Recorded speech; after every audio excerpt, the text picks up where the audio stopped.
Good morning, everyone, and thank you for joining this exciting presentation.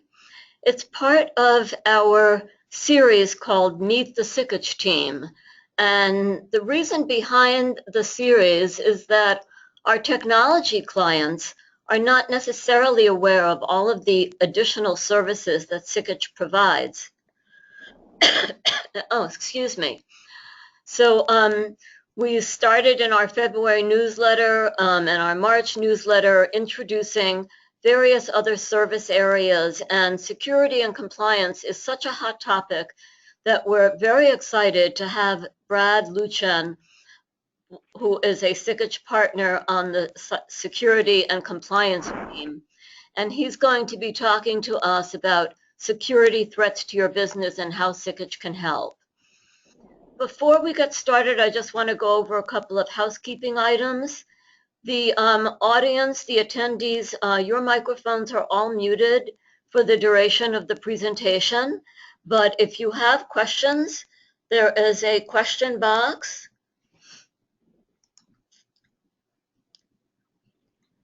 And there's a chat box on your screen. I'm typing you a hi there message right now. And that's where you can type in your questions, and we'll be monitoring those questions and saving them for the end of the presentation. This presentation will be recorded, and you will receive both the PowerPoint presentation and a link to the recording probably tomorrow, as soon as I can get that out to all of you. So you will be able to review it and share it with other members of your team who potentially were not able to attend this morning. And basically with that, I'm going to turn the floor over to Brad so he can begin. Great, thanks Marcia. And thanks everyone for taking some time out of your day to join us and learn a little bit about the security and compliance practice here at Sikich. As Marcia mentioned, I'm one of the partners in that group, and today I wanted to talk to you a little bit about a couple of things. So obviously the theme is Meet the team here at Sikich, but we're also going to talk through a little bit of valuable information that I wanted to give you to take away of from our side of things, what we're seeing out there in the field. So from an agenda standpoint, we're going to look at what we're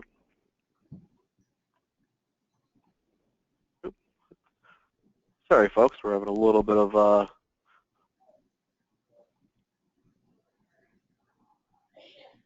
Oops.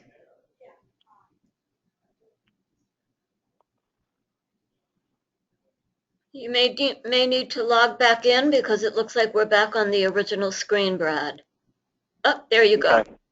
Okay. Go to full screen. Oh, we're back up. Thank you. Yep, sorry about that, everybody. So we're going to talk a little bit about what we're seeing in the field. Part of our security and compliance team is a forensics group, and we're out in the field every day investigating breaches that are taking place with our clients. So I want to talk through what we're seeing out there when we're doing those investigations, as well as give you a little bit of information about some basic things that we advise all of our clients to be doing to help protect their environment, and then of course tell you a little bit about us and the services that we provide and help as far as taking those steps. So to start out, I wanted to talk a little bit about breaches no longer just being for merchants. I think there's a common misconception that we're seeing that as a business, whether you're a manufacturer or you know, a service provider of some type, a lot of people think that breaches are really taking place based on credit card data, and that's the case, and we specialize in a lot of credit card security work. However, the focus is really shifting away from just going after credit card data or even intellectual property, and you're seeing more and more things in the news. If anybody's been following, recently there was a hospital out in California that recently had to pay a ransom essentially for a piece of malware that they got that locked out their systems. And what's interesting is that, you know, in those type of attacks, that hospital had to pay $17,000, essentially was the equivalent in Bitcoins is what they had to pay for getting their data back and their systems unlocked. And the attackers are smart, and they pick a price point such that it's not economical to come after them, and it's not economical for you to even hire somebody like Sikich to come and do an investigation and try to essentially get your data and systems back. Rather, they pick that price point such that you just pay. And even the FBI at this point is essentially urging companies who are breached by some type of ransomware to just pay that ransom rather than fight it, which is obviously interesting for everybody here on this presentation.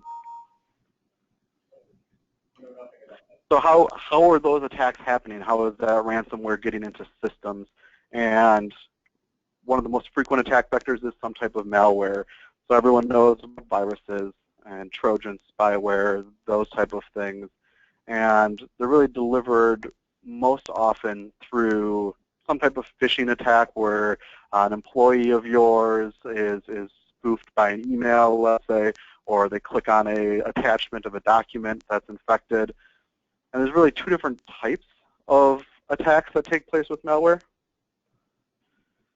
And one's targeted, and these are the toughest ones to stop. And really, everyone can recognize bad emails when they get them from kind of non-targeted attacks, when you have misspellings or you can just tell there's something not quite right with the email. What happens in these targeted attacks, what we call targets of choice, where they're really coming after your organization specifically, they will actually go to the effort of using something like LinkedIn to gather data on executives in the business, employees in the business. Honestly, from a hacker standpoint, LinkedIn is a great invention because obviously if you told a hacker that all of the employees of a business would be listed on one website, including their, oftentimes their contact information, email, and all of their duties within the company, so that a hacker can essentially spoof what your employees are doing and masquerade as one of your employees because they know the details of, sometimes even their direct reports, etc. Obviously, it gives the attacker a lot of ammo to work with. So they will come in and give very specific emails. Some of you may have heard of a common C-level attack that's going on right now where CFOs will get emails from what is a spoofed email account from a CEO asking to transfer money into a specific account for a specific purpose. And if the hacker's done their research, they're able to pull this off very convincingly to the CFO. We've actually seen a few of these cases now where all of a sudden the CFO meets the CEO in the hallway and says something along the lines of, hey, I transferred that money you asked me to this morning, only for the CEO to say, hey, what money? And obviously that causes problems and kind of sets off some red lights, and we get brought in to help pick up the pieces. But what you're looking for in those targeted attacks is keeping out the folks who are really trying hard to specifically get into areas in the organization by doing their research. And honestly, it's tougher because the other option is more opportunistic attacks where they're blanket emailing all of your staff. So again, it might be a PDF file that they've attached, or it may be a malicious link that they've sent. And it's a blanket email. And with that, that's a little bit easier to educate against. So if you're training your staff to say, don't click on links in emails, or don't open mysterious PDFs from people that you don't know or recognize, that you can train for. That targeted attack is a lot tougher when they think that the email is actually coming from someone that they work with on a daily basis and trust. Another frequent attack vector that we're seeing in the field is remote access. I'm sure everyone on this call has some type of remote access into their work systems. Usually it's a VPN connection. The way of the world these days is everybody is always working, even if it's from home and after hours, and that necessitates that need to have that access to those systems. But what ends up happening is that it's not configured properly, and that's really what causes a lot of the breaches that we see. So the weaknesses that we see with remote access are single-factor authentication.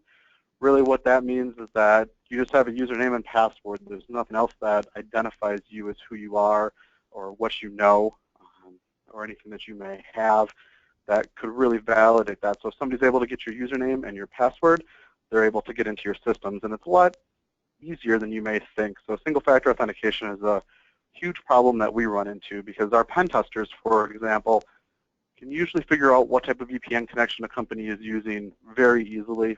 And 9 times out of 10, a username for the VPN connection is the same as their email. So it's either their full email address or it's their first initial last name. And that information is almost always publicly facing. Usually when we kind of scope out a company and do reconnaissance on them before doing a test, probably 50% of their employees, we can find their email address online, or at least their email convention. And from their email naming convention, you can extrapolate out whatever their email address is. So then all I really need once I have it, I know what type of VPN it is, I know what the email address or the username is, so then I just need the password. And attackers, and even ourselves in our pen testing lab that we have, we have a server that can brute force passwords at over 10,000 passwords a minute. So as you can imagine, if that password is your only protection from somebody gaining access to your systems, we can generally brute force that account fairly quick. That's really where the need comes in for something like a two-factor authentication.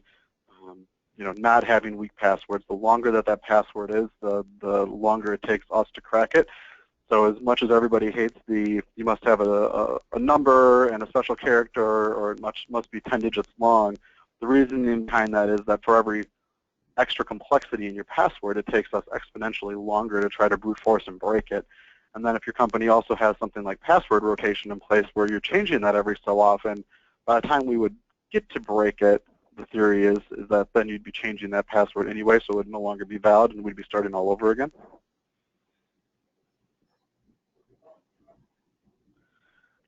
Another attack is website vulnerabilities.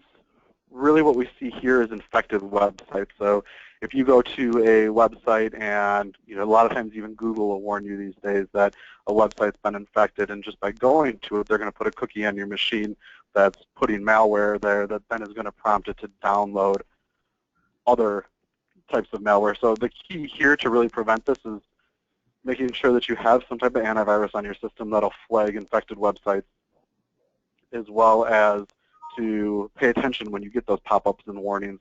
We see so many folks that will get the box that says, do you want to continue, even though it's warning you that there's a problem, and they assume it's still okay and click yes.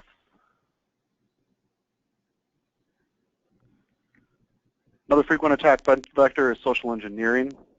Really, this is the art of tricking people. So even though a lot of our clients will spend millions of dollars on security equipment and security controls, if I can call your receptionist and sweet talk her into giving me her password because she thinks I'm with your IT support staff, or she thinks I'm a coworker and I need access to some file and my system's locked out and can you let me in instead? What happens there is that I've just bypassed all of your $1 million in security controls because I can literally log right into her account, and then depending on how well your internal security is configured, I may be able to take her account, which shouldn't have access to the keys to the kingdom, so to speak. But if you haven't done your internal security properly, that receptionist account could potentially give me the keys to the kingdom and then access data that you really don't want me to have.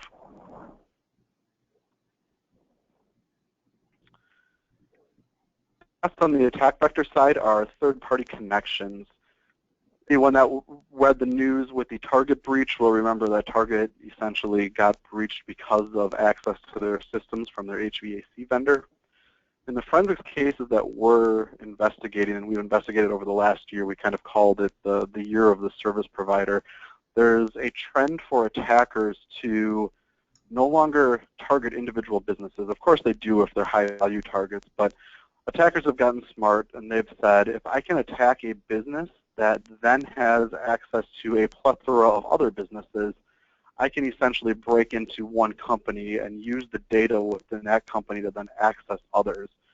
So one of the major takeaways I'd like you to take with you today is to make sure that you're looking at third parties who have connections into your networks or systems.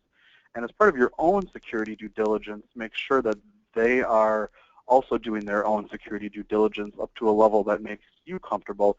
Because ultimately, if you're giving them access to your systems for support or for troubleshooting or for uploading inventory or whatever it may be, essentially that access can be troublesome to you if they're breached. And we're just seeing that so often right now.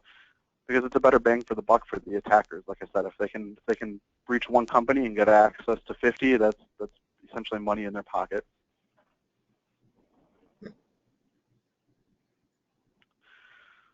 So what are some things that you can do to help protect your environment? The first is to focus on doing the basics well. I think one of the common misconceptions that I see, and it makes me smile when I'm reading the news these days and reading about breaches and such that are taking place. When you read these articles, you have to remember that they're almost always written by someone in PR or marketing, especially if it's a release from a company announcing a breach, that always wants to spin it in their favor. So you'll always see that this was some extremely highly technical breach that has never been seen before, or took months to put together. And I'll tell you, a lot of that just simply isn't true. Most of the breaches that we see are really simple, and it's the same malware that has been taking place for years. They'll modify it a little bit to get around certain search criteria, but honestly, 95% of the breaches that are taking place these days are because of relatively basic malware that should be caught by simple steps and controls. And that involves things like antivirus. You need to make sure that you're having antivirus. All of a sudden, when we go into a lot of the companies and clients that we work with, we'll ask the IT person, do you have antivirus on all of your systems? And of course, they look at us across the table and they say, yes, we do.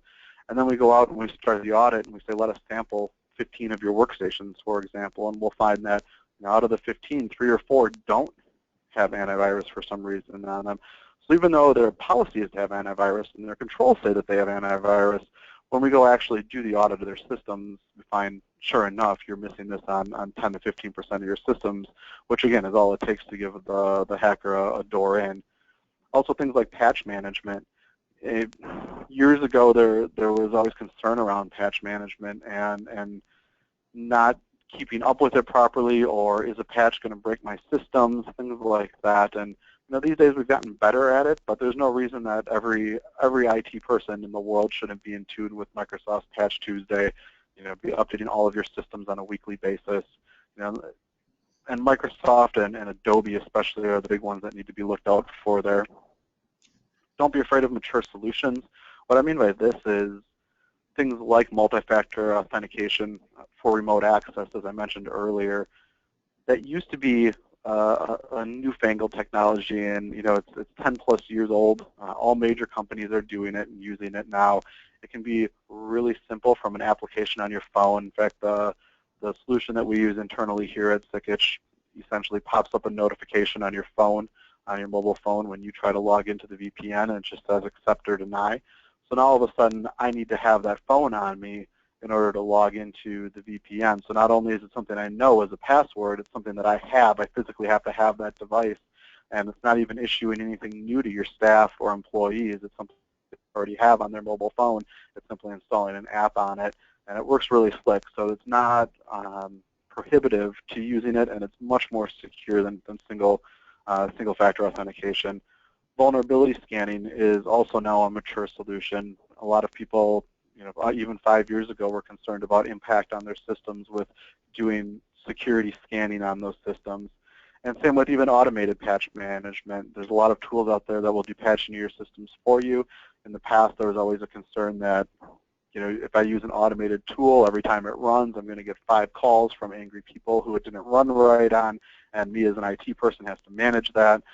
The tools have gotten really good, and honestly, even if you do get 1 angry call every week when your patch management tool runs, it's worth it for the security that you're getting, for the fact that you're getting patches in a timely manner, it's automated, it doesn't get put off, and it's done when it needs to get done.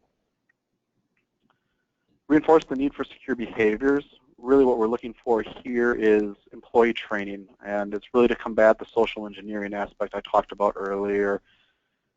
Again, it's critical that your employees know that they're key in the security of the company and that they shouldn't be giving out information. Even what seems like innocent information can be used by a trained attacker for their benefit. And all they need is a little bit of information here, a little bit of information there to put together a pretty convincing case to then perform social engineering. We do social engineering testing as part of our work, and it's amazing how you can simply put on a suit, have a laptop, walk into a business, oftentimes find a conference room, sit down, and literally sit there all day and not have a single person question you as to why you're there. You're in a suit, you're well dressed, you've got a laptop, everyone walks by in the hallway. If nobody has the room booked, all the better. We especially like it when organizations will put the schedule for the conference rooms outside the door. That helps us even more because we know when to leave and go to a different conference room if a meeting is scheduled. So really the training of, if you see somebody you don't know, ask who they are, can you help them, and why are they there? And the aspect of, again, data is valuable, don't give out your password, don't click on links. So we really encourage you to be training your employees on a regular basis. And evaluate your environment. That's essentially testing. And again, a key area of our business is doing that testing. So it's doing a risk assessment and sitting down at a table if you haven't done a risk assessment and saying, what are the threats to my business? And not only what are the threats, but let's rank the threats and let's rank the value of what we would lose as a business if those threats were to actually take place.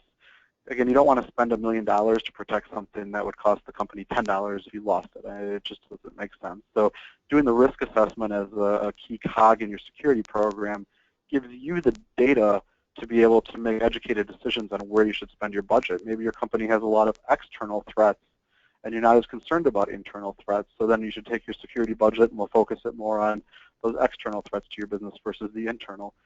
Things like penetration testing, where we're basically the ethical hackers that are coming in and trying to break into your systems, and vulnerability scanning. Those are the type of things that are really kind of key basics in a security program and for any company these days, and something that we would strongly encourage you to do as part of protecting your overall environment. So with that, we'll talk a little bit about our team and what we do and how we can help, and give you a little bit of that ammo as well. So the short story is that we really handle anything having to do with security. We're a full-service information security shop. We're about 40 individuals that focus just on security, and specifically, most of the time, helping our clients protect their data that they have. And that data can be anything from credit card data. We do a lot of work in the PCI DSS space.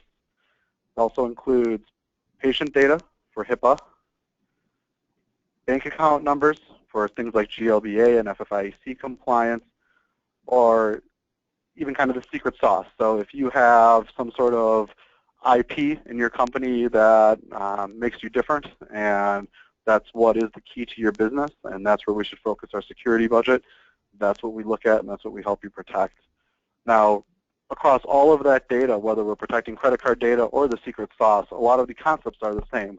We just focus based on that risk assessment I talked about earlier on, what areas we're going to essentially put whatever budget you have to help you protect that data that's most valuable to your organization. So the services that we employ to help do that include vulnerability scanning. This is really automated scans of your network. So we have a proprietary vulnerability scanning tool. Right now, it searches for over 70,000 known vulnerabilities that hackers use to get into systems on your external-facing IP addresses. And it's administered through a web portal that we have. So our clients have a username, password. They can go into the web portal. They can add websites. They can add IP addresses for their organization and scan them on some type of reoccurring basis. So typically, clients of ours will either scan quarterly or monthly. We recommend monthly scans because it allows you to keep up with all the new vulnerabilities that are out there. We average 19 to 20 new vulnerabilities every day that go into that system. So obviously, waiting 90 days between scans can give you a lot of time to be subject to potential threats that you don't even know about. So by doing the monthly scans, is generally the best practice in the security space, but a lot of compliance requirements will require it quarterly at a minimum. And really, this is kind of what I say is the gateway service into security. If you're doing nothing else, you should at a minimum be doing vulnerability scanning. It starts at $500 a year and is really affordable even for folks who haven't dedicated money towards a security budget. and is really valuable because simply knowing the vulnerabilities that you're open to, even from an automated tool, essentially makes you more secure than the gentleman down the street who's not doing the scanning. So I like to say you don't have to be the fastest gazelle, but you can't be the slowest. And what vulnerability scanning allows you to do is really thread off, especially those target of opportunity attacks, where the hackers are just looking for somebody that has low-hanging fruit, easy vulnerabilities for them to get into their systems. They scan huge IP ranges in metro areas. And most of the time, those attacks, the attackers don't even know what type of business they've breached until they're in. So they're just scanning IP addresses, looking for these common vulnerabilities. Once they get into your business, they kind of look around and say, okay, now what can I do to profit? Kind of the step 1, step 2, and then step 3 is profit. So once they're in, they figure out, okay, what does this company have? What do they do? And what can I do with it?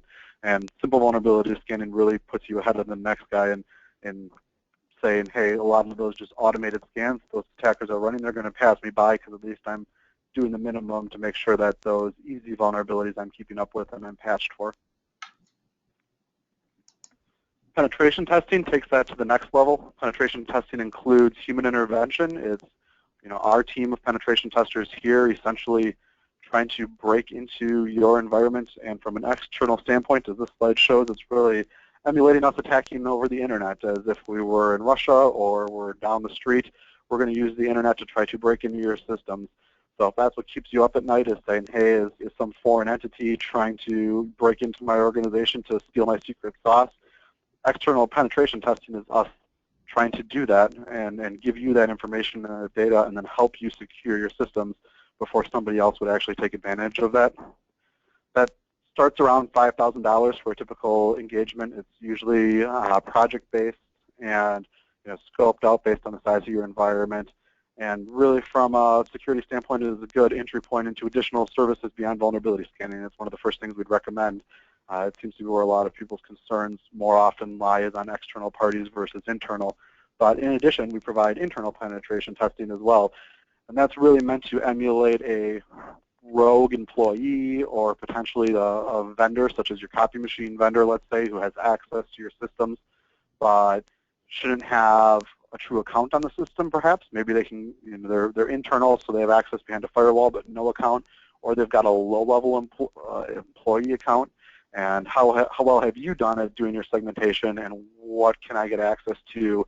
How can I essentially elevate my permissions to get to things that I shouldn't be able to? And that's really what an internal pen test simulates. Essentially the same budget, usually starts around $5,000. The testing portion, 5 to 10 days, and then obviously reporting. So we're looking at 14 to 30 days from start to finish to get your report. Social engineering, we talked a little bit about that previously. It's essentially our team coming in and trying to trick your staff into giving us information that they shouldn't. And we do that on an annual basis for some clients. We really prefer to help try to change cultures within an organization by doing smaller amounts of testing, but on a quarterly basis, and helping you set up an ongoing program that you make employees aware of, such that they know that you're getting tested quarterly for social engineering, and you even reward those who pass. So instead of calling out those who fail, you do something like say, hey, send out an email that Jim, John, and Dave, and Sally all passed the social engineering test. They were contacted and they didn't give out their information, and they each get a $20 gift card for a free lunch on the company, something along those lines. And what happens is when you do those ongoing tests, all of a sudden people start thinking about the testing, keeping it top of mind, and really, when a bad person would potentially call, even if they think it's a test and even if they think they're going to get a gift card out of it, it still keeps them from giving out the data that they shouldn't be giving out. Security and compliance audit, a good portion of our business is still helping people meet compliance requirements, whether, again, it's HIPAA, GLBA. We do a lot of work in the PCI space. Sikich does work doing SOC 1 and SOC 2 assessments with SSAE, and even general reviews of security controls. Those are scoped, again, based on the size of the engagement, the different compliance standards that we're trying to audit against. Put a ballpark in here of 12 to 50K, just depending on the engagement, and the same with the project length, depending on the size of your company and the different compliance requirements that we're trying to help you meet really helps drive that. General consulting, a lot of our clients will simply put us on retainer. So we may help them with pen testing, or we may help them with a compliance audit, but then they'll keep us on call during the year. So as they're putting up new systems or they're configuring things, they may need a 20-minute question answered, or need an hour of our time, or ask us to come on site for a half day to talk through a new network diagram, things like that, where we're happy to just provide ongoing consulting as our clients need it. And then forensics investigation. This is something that I hope nobody on the line actually needs to use this for, but in case you do, last year we did investigate over 50 different breaches that we looked at. We do a lot of work in the payment card industry space with credit card data. We're actually one of only a handful of companies in the country that can do forensics investigations when credit card data has been breached. So some of those articles that you've read in the news, some of those are clients of ours where we've helped them figure out what happened with their credit card data and the breaches that have taken place. And a little bit just about us. So we use all trained security professionals. There's no checklist mentality with us. A lot of organizations will say they do security, and you will get some, we affectionately call them kids with clipboards, where essentially they're just going down a checklist. And that's really not how we operate. We really like working with our clients to do the risk assessment that I mentioned before, and really make smart decisions around security and how you should spend your money on security, and not simply say, this is best practice, and I'm going to arbitrarily make you check a box because it says on some form somewhere that this is best practices. All companies are different. I mean, if you're trying to meet a PCI requirement that's stated and you might not have a choice in the matter, that's one thing. But if we can work with you to accurately spend your money by using our trained individuals who oftentimes have been in private industry and know the business cases and the different complexities and challenges that you have, it really makes our job more fulfilling, and it makes us a better partner with our clients. As I mentioned, we do a lot of work in the PCI space. We're actually only one of 5 companies in the entire world that hold all the PCI certifications. So if your business does anything with credit card data, certainly we're one of the key experts in the industry there, and love to help our clients in that area. But we do have a diverse experiences and skill sets. So we have folks on staff who are former vice president of risk and compliance for a large banking institution, and obviously that gentleman heads up our work in the financial space. And we have folks that specialize more on the HIPAA side of the table. So any compliance mandate that you may be trying to meet, we can help you with and have that expertise in-house. And a couple of notes here is that we like to find security holes and help remediate findings. So we'll give you a report, and the report not only says what we found, but it gives you guidance as to how you need to go about fixing it, and then we can take it to the next step and even help you with that remediation. So our goal isn't to just simply come in, do a test, hand you a report that says, here's all your problems, and walk away. We truly want to help you actually fix those problems. One of the things that makes us different on the penetration testing side is that we will, in all of our tests, include retesting, which a lot of companies don't. And it kind of speaks to our goal of really helping our clients. We want to show you what's wrong, we want to help you fix it, and then we'll perform retesting and actually issue you an updated report that shows that those items were remediated at the end of the day, such that you can have that comfort knowing that you did remediate the findings, as well as provide that report to third parties as needed. And I just have a note here about auditor burnout. So one of the benefits of Sikich is that we're able to, again, provide all of these services. So if you're an organization that's subjected to multiple of the compliance standards that are listed there, we can help you really attack all of them and really do so from an efficient manner. There's a lot of efficiencies between the different compliance standards, and if we're able to help you with multiple of them, it can certainly save you time, energy, and a lot of headaches as well. And on that note, I'll certainly take any questions that anybody might have, or obviously my contact information is on the screen, so if anybody would like to follow up with me afterwards, happy to answer any questions that anyone has. Brad, thank you so much. That was very illuminating, elucidating. I'm not sure what the right word is, but I feel like I've learned a lot from that. There are some questions that came up. So we are at the bottom of the half hour, but let me go through some of them quickly. Whoever wants to stay on board to hear the Q&A is welcome to stay on board. It will be recorded, and it will be part of the recording link that you receive probably tomorrow, once I've uploaded that. But one question that came up was, is there a particular antivirus software that you recommend? So all of the major ones do work fairly well. I mean, there's certainly something beyond just the standard Windows Defender. Personally in-house for Sikich, we do use Kaspersky, and Kaspersky does a good job with it. So, if you're looking for a specific recommendation, I certainly wouldn't shy away from utilizing Kaspersky. That being said, other vendors do a nice job as well. So they have different ways of deployment that could be better or worse for your organization. So from a blanket standpoint, Kaspersky is a potential good recommendation. If you're looking for more details beyond that, feel free to follow up afterwards and with some more information about your organization. There may be a different fit that could be specifically better, but Kaspersky does a nice job. Great, thank you. So it was very interesting that you mentioned LinkedIn. I think a lot of people don't think about LinkedIn as being a possible avenue for a breach. Yeah, it is interesting. Like I said, if you would have said 10 years ago that a website was going to come up and essentially catalog all of an employee's or all of a company's employees, their job functions, their contact information, sometimes even their reporting structure, all in one place, it's essentially a paradise for a hacker to do reconnaissance and get information about your organization.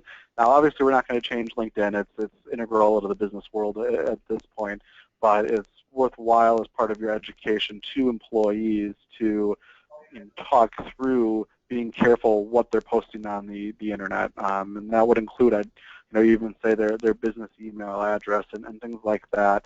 So obviously they can have a LinkedIn account and they can have their name and even their title, and they just need to be cognizant of some of the intricacies and those details that they're posting. And that's something that is part of the overall education piece. I brought that up multiple times. That's another thing that I didn't specifically have in the slides, but something that we do regularly provide, as well as both via webinar as well as coming on site and doing annual employee security awareness training for our clients, and helping to educate their staff on the nuances of don't put your password on a post-it note and stick it on your keyboard. That's a bad idea.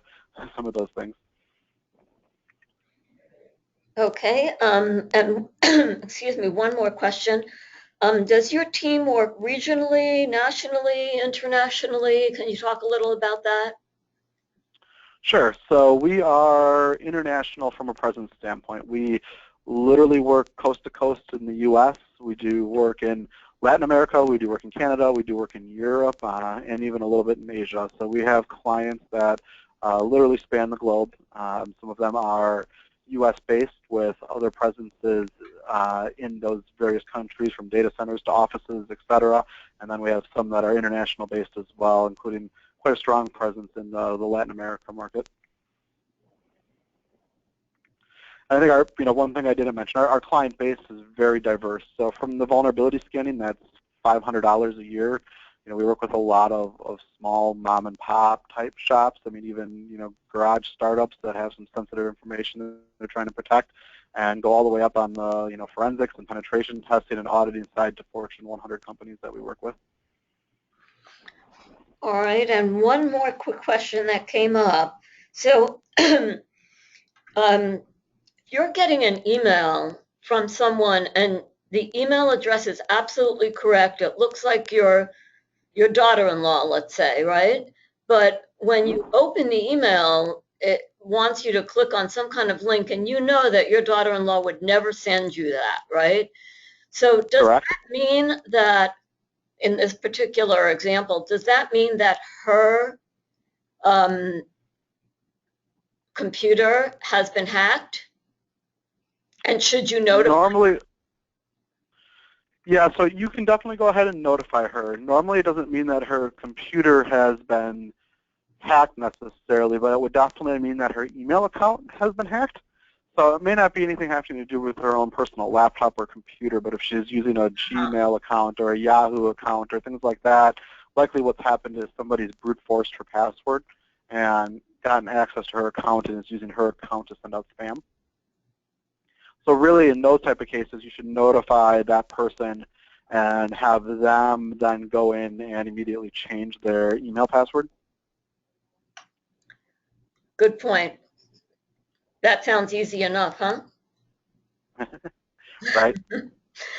All right. Well, I'm going to just take another minute to thank you very much for giving us all of that useful information.